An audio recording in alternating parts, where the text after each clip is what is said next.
next stop is On the Radar Radio. Stand clear of the closing doors, please. Yeah.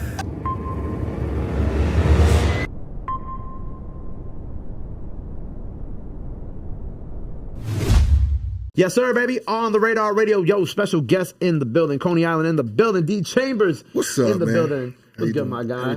I'm finally happy to be here, man. Yes, long time coming. Coming from Coney Island, we don't get too much opportunity. So when we see great platforms, we work hard. We do our best to get here, and now we're here. We here, man. How you been, though? Life good? Everything's a blessing. You know, the music is jumping. The concerts is moving that I put together. Trap is only. I'm in 3 movies right now. Shout out to True Life Films. The Pale White Horse, Will You Marry Me, and Brooklyn Jose. So new projects on the way and just working. We got a lot of stuff to talk about then. Yeah, 100%. Well, the first thing, since you're from Coney, right? Right. There's this infamous clip that I did on this show, I think with Nems, that went viral. And I asked him his Coney Island summer rules. Now, it's been like 2 years since I did that clip, so we need a new set of summer rules. So you being from Coney, what are your Coney Island summer rules? The first thing, if you're coming to Coney Island, it's different ethnic groups for everything. Right. Some people, not everybody, those rules apply to everybody. But if you're into a certain lifestyle, I think the first thing you should do is call somebody that you know from Coney Island immediately. And, check the temperature and see what day is that, see exactly where you're going. Because sometimes a lot of people don't just go to the rides. They go to the art wall. They go to the amphitheater. And now some people wanting to go to the strip club and the juice bar. That's where it get a little tricky. Yeah. That's where it gets tricky. My advice would be, if you know somebody from Coney Island, just reach out to them. Give them a ring. Give them a ring. You know what's crazy, bro? Whenever I had to go to the art wall, I went to the art walls this summer for the Angie Martinez summer barbecue, right? And every time I go to Coney, I'm always like, I'm gonna get parking. And then every time I get to Coney, I'm like, why did I think that? You know what's crazy? Every time. With Coney Island, with everything that's being brought into it, we all, coming together as one. And I think we all deserved it because we had grew from Sandy. Because Sandy, when they were destroyed it, like Hurricane Sandy, now that gave everybody a reason to come together. Then now everybody started building together. Yeah. And a lot of people, and even through the pandemic, we became entrepreneurs. And, for some reason, promoters found a market to have a reason to come out to Coney Island. And, some people's like Coney Island Warriors, but we're like pirates too. You come there, you gotta give something. You gotta give some type of opportunity. So you can't have all these big stages and not support the artists. You can't have sports and not invite the people that do sports, even down to the nonprofit organizations and stuff like that. Cause I restored the courts in my neighborhood, Beautiful, put the rims back. The C-Rods B-Ball created the 3-on-3 tournament. And I'm doing all of this fresh off coming back from Rolling Loud in Miami. But one thing it did was it brought everybody together. The problem is a lot of times programs come to the neighborhood, but what are they really doing for the actual single community individual, the person that doesn't rap, the person that doesn't, the real have-not, and you're just highly inspired. What do we have for them? So that's the thing we're working on right now. So that's why I go back to saying, make the first call, because somebody might need something. It could, work both ways. Right. And first of all, that's beautiful that you restored the courts in your neighborhood, man. Right. And I think the cool part about Coney Island is because, we've, wherever you're from in New York, you went to Coney Island as a kid for something, right? But it's so cool being an adult now and then seeing the things that have been built there, and also seeing people like Travis Scott do like a show there because he did that. Drake came out there. It's so many. Shout out to the promoters out there that like MTA Rocky, Pretty Run the City. Those are the guys that I seen that took Coney Island and brought the amusement there. We had Puff Daddy. You had DJ Self. You had bring 50 Cent out there. Coney Island would have never thought we see superstars, back-to-back R&B night, Keith Sweat, like these guys, so much music and culture. And now with everybody that's coming from Coney Island, you got the next generation outside of me and them's, Takeover Gang, you know what I mean? They're a unit. Smoke Game Act, there's a unit with them, We have a lot of dope artists, probably that don't get overlooked because a lot of times people think about the music, they think about the parties, and sometimes people only get warped into thinking Coney Island just about the rides and basketball, but there's so much to offer out there. Man. So much more to offer. Well, I think, shout out Coney Island. if you go there in summertime, make the call. Right. You know what's going. Make a call, tap in. You know what I mean? Because we fight for that. I could personally say I fought to get on the amphitheater, and they was like, "Oh, you're going crazy." You know, I'm like, "Yo, they're saying it's a Brooklyn concert coming to Coney Island, and nobody's on it. Not Nims, not." We fought for that, and guess what? Me and Nims. You had the opportunity. We got the opportunity, you know, to be a part of that Hot 97 Brooklyn comes to Coney Island. And I thought that was a good thing. But a closed mouth don't get fed. You know, same thing like with this opportunity. I know it takes time for you to work with everybody and you move around. You know, you just got to keep working and keep yelling so that people can hear you. Right. And then we make it. We hear, you know look, I don't know. I don't want to put a date on here so to make it seem like it's not dated. But, you know, just the fact that you was like, yo, a day early, and he was like, yo, can you make it? Yeah, I'm there. That's how hungry and much of a sacrifice I'm willing to make to take it to the next level. That's just my warrior mentality. Absolutely. And you know what, man? That's beautifully said. And I want to move on to the film stuff, because like you said, you got 3 films out right now. No, I'm a part of 3. I'm an actor. Yeah, I'm an actor in 3 films. And I'm in a few web series, too. I'm in The Brooklyn Way. And I'm in The Cycle. But movies, I'm in The Pale White Horse. Shout out to True Life Films, Manny Tosca. You can check that out. It's on Cineverse. The other one's going to be on Tubi. And it's called Will You Marry Me? And I'm in it, you know, I'm learning how to act. Julio from The Wire, he's one of the main actors there. So I'm getting tips from them. And it's just a whole nother chapter to be a part of. I think it's cool and dope. Right. Let me ask you, so how did you start on this musical journey? Like, how did I'm not musical journey. How did you start on this acting journey? Like, what did the acting stuff start for you, for real? Well, be honest with you, you know, music was always there, but what people don't know, or maybe a few do know, I went to John Dewey High School, the same school as Spike Lee. So that school, you know, a lot of people went to Lincoln, a lot of people went to Grady, a lot of people went to Lafayette. But me, I used to be mad at that. But now today, I'm happy because now I know how to run a theater. I know how music setup goes. I know how to orchestrate an event. Yeah. And that came from John Dewey. So the more I was chipping away at it, because at one time when you watching everybody that's like on B-Cat and you watching everybody that's on these, you know, late night channels, it's like you can never get on TV, you can never get on music. But with time, it taught us, like when they gave us the instrumentals, we used to play with the instrumentals. I think the Beat Nuts, pause, off the hook this year, instrumental, and I think Wu-Tang Protect Your Neck was the 2 instrumentals I started with, and I just kept going from there. Man, that's beautiful. With the acting, right? Like, what was the first movie you got to act in? It was the whole Brooklyn Jose story, and they needed a character for that, and they were just, you know, it was easy for me. And like I said, we're going to John Dewey, and like, you know, doing the music, do everything. I always knew how to improv on the spot. I knew how to read monologues and just add a different, you know, flavor to what I'm doing, just all around. Because, you know, when music, you know, everybody loves music, but, you know, you want to grow and do 10 other things. You know, I'm also into fashion. I'm also into, you know, throwing concerts, underground concerts. A lot of the dope artists I put, you know, that's on my platform, I seen here on the radar too. So so I'm not here to name drop, but if you follow Trappers Only show, you'll see that, you know, I throw dope concerts. So it just keeps me involved with everything that keeps this culture going. Now let me ask you, the Trappers Only concert series, what was like the origin of that? Like, what's kind of like the history behind you wanting to do that and shed a light on these artists too? Okay, so what happened was me doing music, I had 2 songs at the time. Because a lot of people that know me, they know me from Smack URL TV. They know me for being with Math, Hollow the Dawn, Cortez. You know, we had NYB. And when I started doing music, I realized Fred the Godson was getting on radio. R.I.P. Fred the Godson. R.I.P. Yep. And then I realized I was just watching people around me just transcend into artists that's working their music in the clubs, in the strip clubs. Shout out to Cortez. I always give him credit because he was the first one with Sanchez to have no days off, and we would just hit up all the strip clubs, and we would make sure they give him the music to play it. So a lot of times we became strip club champions, and nobody knew us, but when you came to the strip club, you knew us. All right.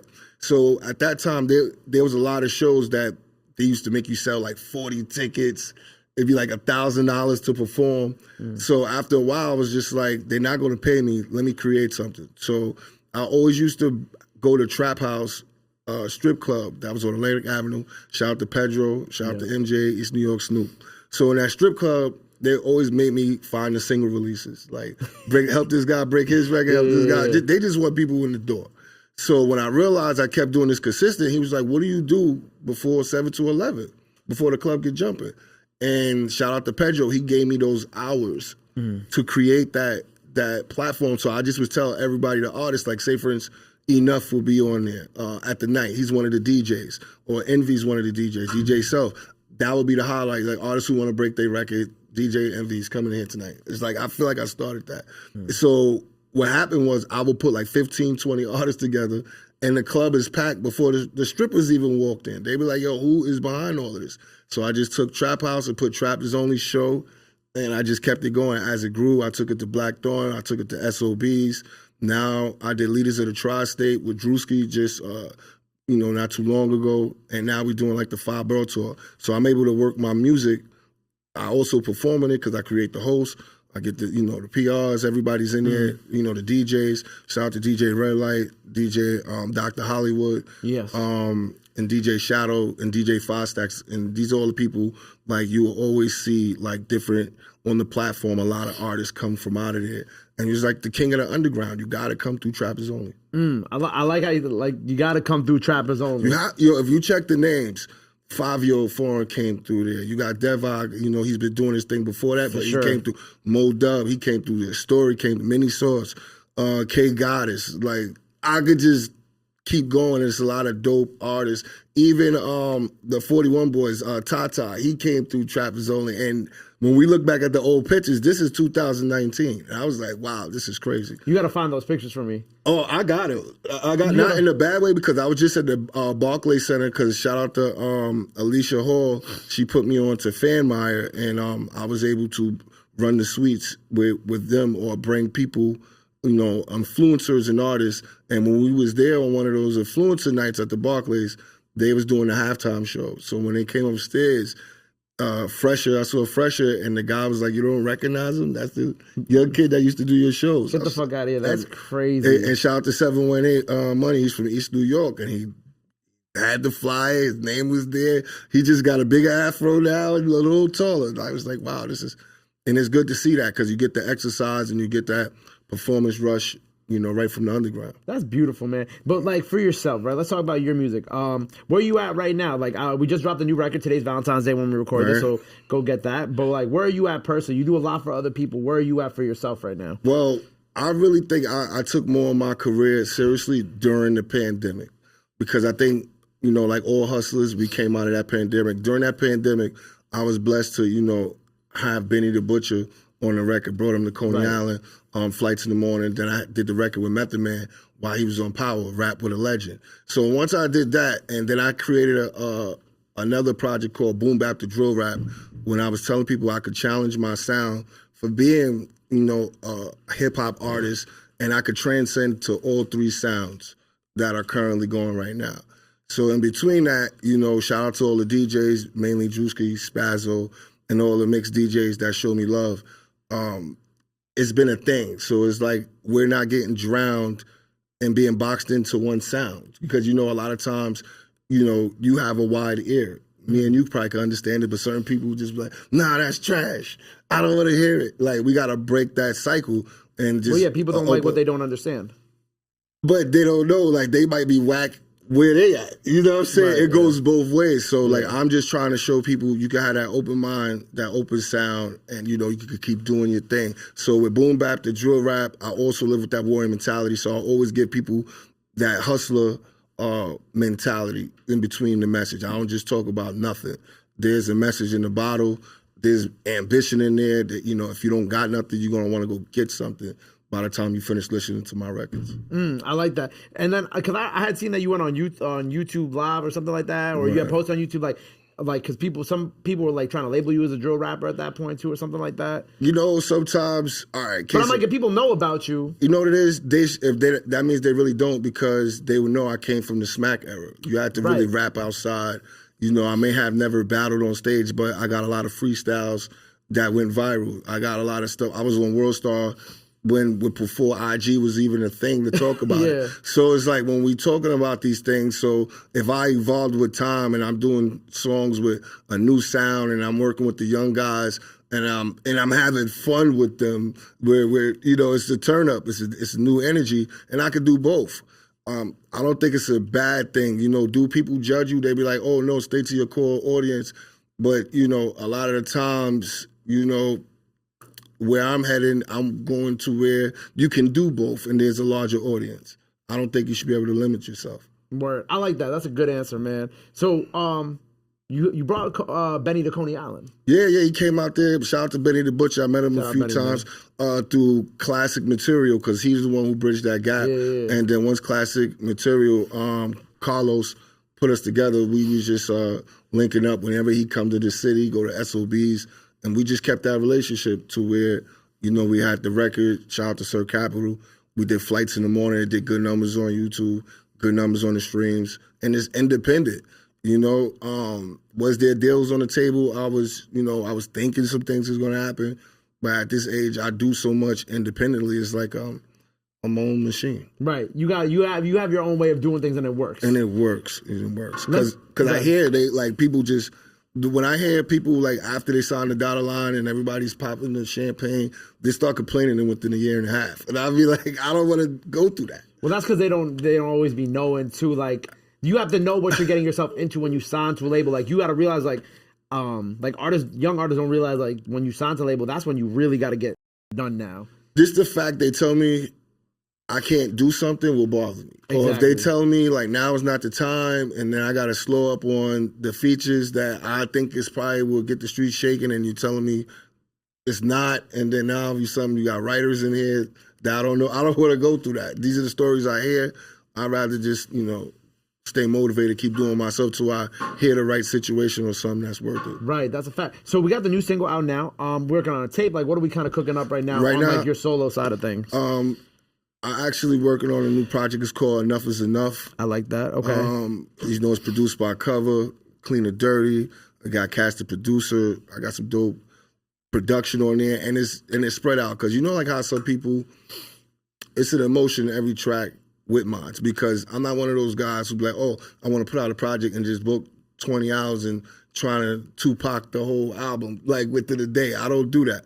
So what I do is I go through different modes. I'll probably pick a Monday and then wait another 2 Mondays. Right, yeah. You know what I mean? Eventually you'll be like, damn, 3 months passed, 4 months passed, but I'm going through different vibes, different energies, different sounds. I'm learning different things, and I'm getting different experiences. And I feel like when I create like that, I get the best results because a lot of the times my singles are able to carry me for a certain amount of time before I get there. Enough is enough. Enough is enough. Now, anybody on the project with you, or is it all gonna be you? I have a few features. They from the underground. I'm definitely I like that. Looking forward to get somebody with a dope name to, you know, because I like a lot of artists. I dream too, but I know they know their value, and it's a high budget, so you just gotta wait. You just gotta wait or put the work in till they come to you. Right. Okay. So when we gonna get this project? I was thinking like early March. Okay. Because you know that I like to get the shows going, especially all through the summer. And while I'm doing this Trap Is Only big industry mixer tour, I'm picking up new fans and followers in all 5 boroughs and outside of New York. So I'll have a larger audience by the time I drop this project, and more people will be tuned in independently. Fire, man. Well, look, excited for the project. Enough is Enough on the way. Enough is enough. Man. Just My Type featuring Kymir. Yo, shout out to him. You know, I took that. It was like a classic sample from Too Hype, and it was just something for the ladies. I think it was something different. You know, just get into the vibe and just have fun. Something fun for Valentine's Day. Something fun. You know, because sometimes people be too lovey-dovey. And then sometimes if you're too lovey-dovey. Yeah, we need it back. We need some type of R&B, some lotion in this game, you know what I'm saying? You know what I mean? We need some type of something for the ladies, you know? Yeah. Just, you know, shout out to Keith Sweat. He dropped a project today. Everybody, you know, sometimes you got to keep it real, too, and just have fun. Right. Well, look, go get that single out now. By the time people see this, On the Radar Freestyle, out now. Go check that out. Before we get up out of here, bro, we have you rap. Anything else you want the people know, let the fans know where they can follow you, all that good stuff. Now's the time to do it. It's Camera on the right here. Hey, you already know it's your boy D Chain 6'2". No time for the small talk. Live with that warrior mentality. Morris Chestnut of this rap thing. You can find me by the nearest TD Bank when they deposit that money. But most importantly, my Instagram is D Chamberz CIW. Spell my name with a Z, not with an S, because they sleeping on me. Follow Trap Is Only Show if you want to be a part of the underground movement. Warrior Mentality Music Group. Shout out to Soundbite Management. Let's get it. There you go, man. Very simple, very easy. Make sure you go run up the freestyle. Go look out for that new project. Go run up the new single. Make sure you go follow him. Go show him some love. Go show him some support. Love is free. Support is free. But y'all already knew that. Till next time, D Chamberz on the radar. We out. Bow. My God. Love.